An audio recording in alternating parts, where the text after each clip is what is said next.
अस्सलाम वालेकुम। मेरा नाम मोहम्मद हसीब सुहेल है और मैं first year MBBS king Edward medical university का स्टूडेंट हूँ और मैंने FSC पंजाब कॉलेज से की है और मेरे FSC में नंबर 1073।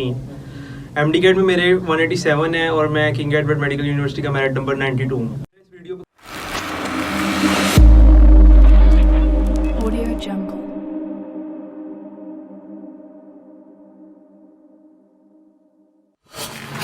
बनाने का जो मेन मकसद था वो आपको FSC के पेपर की प्रेजेंटेशन के हवाले से बताना था। मैं आपको कुछ टिप्स दूंगा जो यकीनन आपके काम आएंगी। और पहली बात ये है कि आजकल वर्क हार्ड की बजाय वर्क स्मार्ट का ज़माना है और प्रेजेंटेशन पेपर को प्रेजेंट करने का तरीका वर्क स्मार्ट का एक अहम हिस्सा है FSC में नंबर लेने के लिए ख़ास तौर पर। तो देखा जाए तो जो साइंस सब्जेक्ट होते हैं उनसे ज़्यादा प्रेजेंटेशन मैटर करती है उर्दू इंग्लिश के सब्जेक्ट्स में, और उर्दू इंग्लिश के सब्जेक्ट में मोस्टली बच्चों के नंबर कटते हैं और वो FSC के रिजल्ट में काफ़ी मैटर करते हैं एज़ कम्पेयर टू मैट्रिक। पहले मैं आपको बताऊंगा साइंस सब्जेक्ट्स के हवाले से और उसके बाद मैं आपको उर्दू इंग्लिश के हवाले से बताऊंगा कि आपने पेपर को कैसे प्रेजेंट करना है। और एंड पे जब वीडियो ख़त्म हो जाएगी या मैं लिंक शेयर कर दूंगा पेपर्स का कुछ, या आपको पिक्चर्स दिखा देंगे ताकि आप लोगों के लिए आगे आसानी हो, आप एक मरतबा देख सकेंगे पेपर को प्रेजेंट कैसे करना है। साइंस सब्जेक्ट के हवाले से देखा जाए तो उसमें शॉर्ट क्वेश्चंस लॉन्ग क्वेश्चन को प्रेजेंट करना होता है। MCQs को तो ऐसा आपने कोई प्रेजेंट नहीं करना होता, सिर्फ सर्कल्स ही फिल करने होते हैं। तो उसके हवाले से देखा जाए तो सबसे जो प्रेजेंटेशन में अहम चीज़ है वो ये है कि आप एग्जामिनर को कितनी आसानी प्रोवाइड कर रहे हैं पेपर चेक करने में। जितनी आप आसानी प्रोवाइड करेंगे अपनी प्रेजेंटेशन से आपके उतने ही ज़्यादा नंबर होंगे। शॉर्ट क्वेश्चन के हवाले से देखा जाए बायो में आप कोशिश करें वो क्वेश्चन अटेम्प्ट करें जिसमें डेफिनेशंस वगैरह पूछी गई हों या नेम्स वगैरह पूछे गए हों, और कोशिश करें हर शॉर्ट क्वेश्चन में जिसमें डायग्राम बनती हो, बेशक बुक में नहीं बनी हुई, जिस क्वेश्चन में बनती हो आप उसमें डायग्राम बना दें और आपके कोई नंबर नहीं काट सकेगा फिर। इसी तरह केमिस्ट्री में अगर आप सेकेंड ईयर की बात कर लें ऑर्गेनिक, तो ऑर्गेनिक में आप लोग रिएक्शंस को बोल्ड करके लिखें। थ्योरी किसी ने नहीं पढ़नी उसकी, आप रिएक्शंस लिखें तो रिएक्शंस को बोल्ड करके लिखें। फिजिक्स में मोस्टली जो क्वेश्चंस आते हैं वो कॉन्सेप्चुअल क्वेश्चंस आते हैं और उनको शॉर्ट क्वेश्चंस को अटेम्प्ट करने का तरीका ये है कि आप इंपॉर्टेंट चीज़ों को हाईलाइट्स करें मार्कर से, ताकि एग्जामिनर को फ़ौरन उस पर नज़र पड़े और वो आपको 2 नंबर दे दे। इस तरह करें।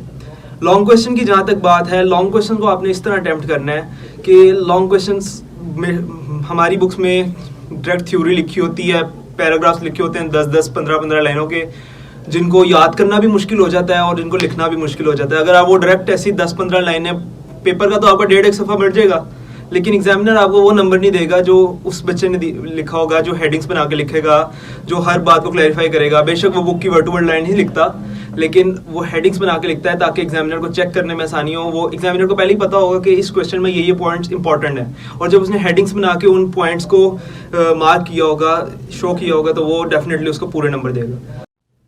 अच्छा, अब हम चलते हैं उर्दू और इंग्लिश के प्रेजेंटेशन के हवाले से, जो कि FSC के लेवल पे नहायत अहम है और जो आपके रिजल्ट को बुरी तरह इफेक्ट भी कर सकती है अगर आपके नंबर कम आए। तो अगर इंग्लिश के हवाले से देखा जाए तो इंग्लिश का जो फर्स्ट ईयर का पेपर है उसमें स्टोरी आती है आई थिंक सो, और रेफरेंस टू कॉन्टेक्स्ट जो इम्पोर्टेंट है प्रेजेंटेशन के हवाले से। इंग्लिश में ऐसे शॉर्ट क्वेश्चन अगर आप दें तो पॉइंट टू पॉइंट आंसर करें। शॉर्ट क्वेश्चन में आपने 2 चीज़ों का ख्याल रखना है। आपने शॉर्ट क्वेश्चन अटेम्प्ट करते हुए पॉइंट्स नहीं बनाने इंग्लिश में आपने शॉर्ट क्वेश्चन पैराग्राफ की फॉर्म में लिखने हैं, ताकि आप, और पैराग्राफ की फॉर्म में ही पूरे नंबर मिलते हैं, और जो इंपॉर्टेंट पॉइंट्स हैं वो फिर आपने हाईलाइट्स कर देने। और जो अहम चीज़ है वो है ट्रांसलेशन पैराग्राफ। उसकी कोई ऐसा प्रेजेंटेशन नहीं होती, लेकिन उसको भी आपको प्रेजेंट लिखना साफ सुथरा करना चाहिए ताकि एग्जामिनर पे एक अच्छा इंप्रेशन जाए, क्योंकि ट्रांसलेशन में ही नंबर्स ज़्यादा स्कोर करना ही अहम होता है, जो मुश्किल भी होता है। तो लिहाजा उस पर भी आप फोकस करें। जो लास्ट पे आ जाता है जिसकी मैंने बात की थी, स्टोरी और reference to the context, story में भी नंबर कट जाते हैं, उसको भी प्रेजेंट करना ज़रूरी है।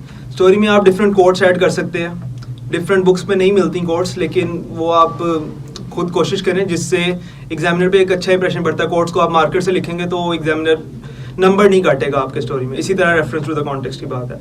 अब बारी आती है उर्दू, लास्ट थिंग। उर्दू में राइटिंग बहुत मैटर करती है। मेरी ऐसा खुद राइटिंग इतनी खास नहीं थी, लेकिन एंड पे जो मैं आपको पेपर शेयर करूंगा कुछ टॉपर्स के, वो उर्दू के हवाले से आपको बेहतरीन गाइडलाइंस प्रोवाइड करेंगे।